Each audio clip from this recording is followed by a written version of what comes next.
بسم اللہ الرحمن الرحیم۔ آج جو ہم سبق پڑھیں گے اس کی عبارت شروع ہوگی اللفظ مختصراً جواب لما ای کان ما تقدم سبباً لتالیف مختصرین سے لے کر ہماری جو عبارت کا محور ہوگا وہ فاہیہ اخص من الامثلۃ۔ سامعین، آج ہماری جو عبارت شروع ہو رہی ہے یہ ہے اللفظ مختصراً، اور یہ آگے شارح عبارت لے کے آئے ہیں جواب لما ای کان ما تقدم سبباً لتالیف مختصرین۔ شارح یہاں پر عبارت لے کے آیا اور تلخیص المفتاح کی تالیف کے بارے میں بتانا چاہ رہے ہیں کہ میں نے تلخیص المفتاح جو ہے اس کو تالیف کیا ہے، اور اس سے پہلے انہوں نے مصنف نے اس قسم ثالث جس پر انہوں نے یہ کتاب لکھی ہے تلخیص المفتاح لکھی ہے اس کے کچھ خصوصیات کو بیان کیا تھا، اور پھر کچھ ان کے ضعف کو بیان کیا تھا۔ کہا تھا وَلَكِنْ كَانَ الْقِسْمُ الثَّالِثُ غَيْرَ مَصُونٍ عَنِ الْحَشْوِ وغیرہ، انہوں نے یہ وجوہات بیان کی تھی جس کی وجہ سے یہ انہوں نے تلخیص المفتاح لکھی ہے۔ تو اسی وجہ سے اس کے اندر خامیاں بھی تھی، خوبیاں بھی تھی، اسی وجہ سے مصنف نے اس قسم ثالث جو علامہ سکاکی کی کتاب کا ایک جز تھی اس کو انہوں نے اپنے تلخیص المفتاح کی صورت میں انہوں نے لکھنے کا یہ قصد کیا۔ فرماتے ہیں اللفظ مختصراً، میں نے مختصر کو تالیف کیا۔ کہتے ہیں یہ جو عبارت ہے اللفظ مختصراً، یہ مصنف کی عبارت یہ لما کے جواب میں ہے۔ تو گویا کہ پہلے والی جو ہے فلما سے وہ ایک شرط ہے، اور یہ اس کے جواب اور جزا کے طور پر ہے۔ اور فرماتے ہیں کہ کان ما تقدم سبباً لتالیف مختصرین، جو ما قبل بیان ہو چکا ہے، جو خامیاں بیان ہوئی ہیں، جو خوبیاں بیان ہوئی ہیں، تو ان خوبیوں کی وجہ سے مصنف نے اس کتاب کو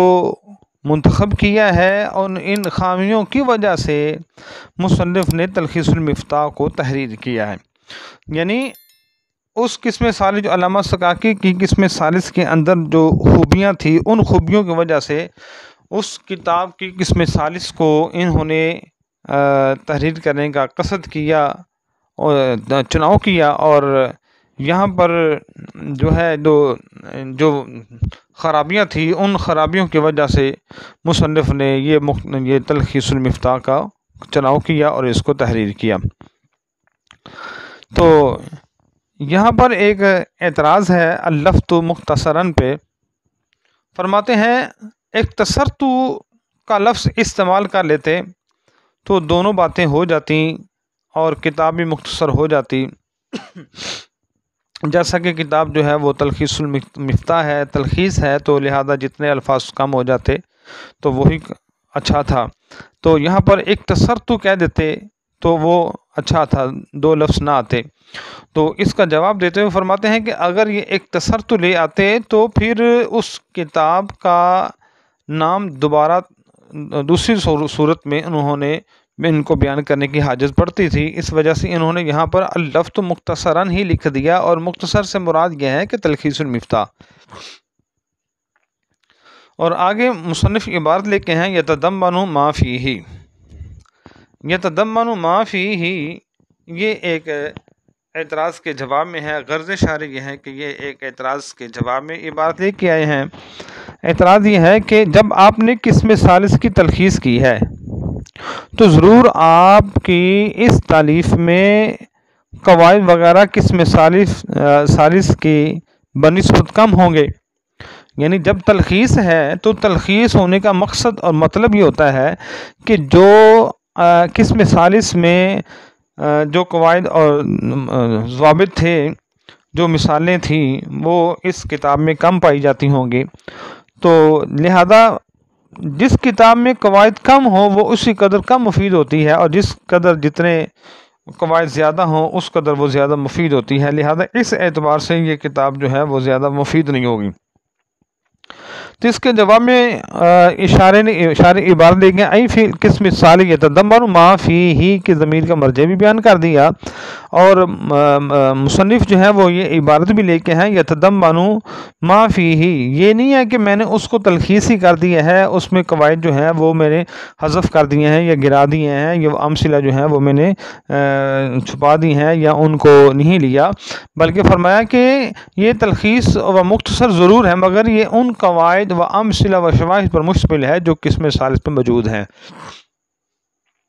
لہذا اس کی مختصر یا تلخیص ہونے سے افادیت میں کمی واقع نہیں ہوتی۔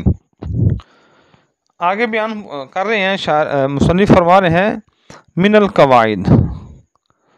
قواعد جو ہے پیچھے یتضمن کے بعد ما موصولہ آیا تھا، اور اصول یہ ہے کہ جب بھی ما موصولہ ہے، چونکہ یہ ما کلمہ عام بھی ہے اور موصول بھی ہے،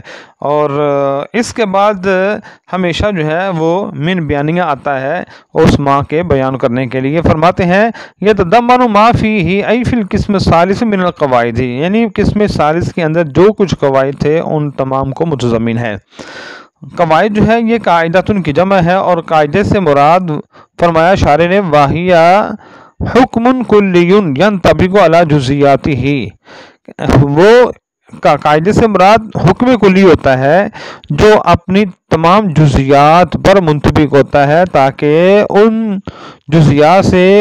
جزیات کے احکام جو ہے وہ مستفاد ہو سکیں، وہ حاصل ہو سکیں۔ جیسا کہ کلی جو ہے وہ اپنے تمام جزیات پر منطبق ہوتی ہے، اس کی مثال آگے فرماتے ہیں کا قولنا، جیسا کہ ہماری مثال کل حکم القیتہ الی المنکر، ہر وہ حکم جس کو تو مخاطب کی طرف ڈالتا ہے اور مخاطب جو ہوتا ہے وہ منکر ہوتا ہے، تو یجب تاکیدہ، تو اس کی تاکید لانا یہ واجب ہوتا ہے، یہ ایک اصول بتایا۔ تو اس کے آگے مثال مزید بیان کرنے جا رہے ہیں فَإِنَّهُ يَنْطَبِقُ عَلَىٰ أَنَّ زَيْدًا قَائِمٌ وَأَنَّ عَمْرًا رَاكِبٌ، بے شک یہ جو قانون کلی ہے، یہ حکم کلی جو ہے یہ منطبق ہوتا ہے اس قول پر، یعنی أَنَّ زَيْدًا قَائِمٌ وَأَنَّ عَمْرًا رَاكِبٌ وغیرہ ذَلِكَ، اس وقت جب یہ منکر کی طرف ڈالا جائے، یعنی جب منکر کے سامنے یہ کلام کیا جائے تو اس وقت جو ہے کلام کو تقییداً پیش کرنا یہ ضروری ہوتا ہے، تو اس لیے کہتے ہیں کہ ان زیدن قائم کہنا اور ان امر راکبن کہنا، یا اس کے علاوہ باقی تاکید لگا کر پھر کلام کرنا، یہ اپنی تمام جو حکم کلی ہے، حکم کلی کیا ہے کہ جب بھی اصول اور قاعدہ یہ ہے، حصول اور قاعدہ یعنی حکم کلی یہ ہے کہ جب بھی منکر کے ساتھ کلام کیا جائے تو تقید لائی جائے گی، تو فرمایا کہ بے شک وہ حکم جو ہے کہ جب بھی منکر کے ساتھ کلام کیا جائے تقید لائی جائے گی، یہ اس پر صادق آتا ہے کہ ان زیدن قائم و ان امر راکبن، اس راکبن پر یہ صادق آتا ہے۔ تو آگے فرمایا ہے کہ وَيَشْتَمِلُ عَلَى مَا يَحْتَاجُ إِلَيْهِ، یشتمل علی ما یحتاج الیہ سے غرض شارع ایک سوال مقدر کا جواب دینا ہے۔ سوال یہ ہے کہ آپ نے قسم ثالث کی تلخیص و مختصر تعریف کرنے کا سبب بیان کرتے ہوئے کہا کہ میں نے حشو و تطویل جو اس کے اندر پائی جاتی تھی تو اس سے بچتے ہوئے میں نے یہ تحریر کی ہے، یعنی اس میں حشو و تطویل، یعنی یہ بیان کرنا چاہ رہے ہیں کہ آپ نے قسم ثالث کی تلخیص و مختصر تعریف کرنے کا سبب بیان کرتے ہوئے کہا کہ اس میں حشو و تطویل ہے، اور اب آپ نے جو تلخیص المفتاح کی تعریف کی ہے، اب آپ کہتے ہیں اس میں وہ قواعد و امثلہ موجود ہیں جو قسم ثالث میں موجود تھے، تو امثلہ و شواہد جو ہیں تو قسم ثالث میں موجود ہونے کی وجہ سے حشو اور تطویل کا باعث بن رہے تھے، اب آپ نے بھی جب اس تلخیص المفتاح لکھی ہے تو اس تلخیص کے اندر بھی آپ نے وہی امثلہ اور قواعد کو بیان کر دیا۔ اس کا مطلب یہ ہوا کہ آپ کی جو تلخیص المفتاح ہے وہ بھی حذف اور تطویل سے وہ محفوظ نہیں ہے، پاک نہیں ہے۔ تو اس کا جواب دیتے ہوئے فرمایا کہ جب غیر ضروری امثلہ ذکر کی جائیں تب ہوتا ہے حذف۔ تو قسم ثالث میں جو غیر ضروری امثلہ تھی جس کی وجہ سے حذف پیدا ہو رہا تھا اور تطویل کا سبب بن رہا تھا، ہم نے ان چیزوں کو ترک کر دیے ہیں اور صرف ہم نے ان چیزوں کو رکھا ہے جن کی طرف وہ کتاب جو تھی وہ محتاج تھی۔ اس لیے فرمایا یشتمل علی ما یحتاج الیہ لا علی ما یستغنی عنہ، اس پر مشتمل نہیں ہے یہ تلخیص المفتاح جس کی اس کو ضرورت ہی نہیں ہے، لیکون حذفا، کا کہیں یہ کتاب جو ہے وہ حذف کا سبب نہ بن جائے۔ آگے بیان فرمایا من الامثلۃ، اور امثلہ یہ مثال کی جمع ہے، مثال کی بھی کہا ہے اور مثل کی بھی جمع کہا ہے، اور مثال اس جزئی کو کہتے ہیں جو قاعدے کی توضیح کے لیے ذکر کی جاتی ہے۔ وہی الجزیات التي ذکرت لإیضاح القواعد، یعنی امثلہ وہ جزیات ہوتی ہیں جو قاعدے کی وضاحت کے لیے ذکر کی جاتی ہیں اور قاعدے کو طالب علموں کے ذہن میں بٹھانے کے لیے، پہنچانے کے لیے، ان کو سمجھانے کے لیے یہ مثالیں دی جاتی ہیں۔ تو اور والشواہد ذکر کیا، والشواہد کو ذکر کیا، اور شواہد سے مراد وہی الجزیات التي يستشهد بها في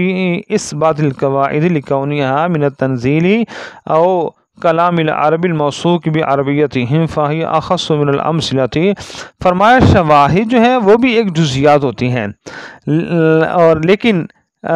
مثال اور شواہد میں فرق یہ ہے، التی فرمایا ہے وہ بھی جزیات اور یہ بھی جزیات، لیکن یہ جزیات ایسی ہیں کہ جن سے استدلال کیا جاتا ہے ان قواعد کے اس بات میں، جن کے ساتھ قواعد کو ثابت کیا جاتا ہے، اور یہ ثابت کیا جاتا ہے کہ یہ قواعد جو ہیں یہ قرآن سے ہیں یا ایسے عرب کے کلام سے ہیں کہ جن کی عربیت قابل اعتماد ہے۔ چونکہ کسی چیز کے قاعدہ کلیہ ہونے کے لیے اس کا وثوق ہونا ضروری ہے، اس کا پختہ ہونا ضروری ہے، اس کا مضبوط ہونا ضروری ہے، تو قرآن و حدیث میں سے ہو وہ قاعدہ جو ہے تب جا کے وہ درست ہو سکتا ہے، یا کسی ایسے عرب کے کلام میں موجود ہو جس کی عربیت جو ہے اہل عرب جو ہیں وہ مضبوط سمجھتے ہوں۔ اور پھر آخر میں اب یہاں پر گویا کہ آخر میں جو انہوں نے بیان کیا فاہی اخص من الامثلاتی، یہاں پر گویا کہ انہوں نے مثال اور شواہد میں نسبت بیان کرنا چاہ رہے ہیں۔ شارح کی غرض یہی ہے کہ شاہد اور مثال میں جو نسبت ہے وہ عام خاص مطلق کی ہے، یعنی مثال عام ہے اور شاہد خاص ہے، کیونکہ شاہد کے لیے ضروری ہے کہ وہ قرآن و حدیث یا اس شخص کے کلام سے ہو جس کی عربیت مسلم ہو اور قابل بھروسہ ہو، جبکہ مثال کے لیے ان میں سے کوئی بات ضروری نہیں ہے۔ بس تو ثابت ہوا کہ ہر شاہد تو مثال ہو سکتا ہے، لیکن ہر مثال شاہد نہیں ہوتی، ضروری نہیں ہے۔ لہذا یہی ہوتی ہے عموم خصوص